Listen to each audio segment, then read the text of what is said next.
use Apple gift card on Fortnite. Hello everyone, welcome back to the channel, and in this video I'm going to show you how you will be able to use your Apple gift card in your Fortnite account. So first of all, you have to launch Epic Game Launcher or any of your preferred game launcher in your device, and once you are done launching the game launcher, and after that just go to the search bar and search for the game Fortnite.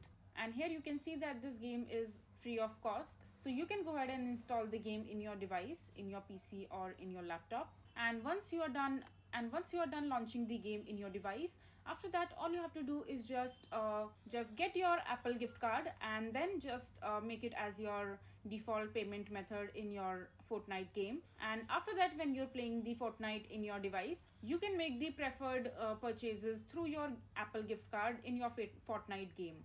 So this is basically how you will be able to use your Apple gift card in your Fortnite game. I hope you find this video to be helpful. So that is it for this video. If you find this video to be helpful, make sure to hit that like button and don't forget to subscribe to our channel for more such informative videos. And I'll see you the next time.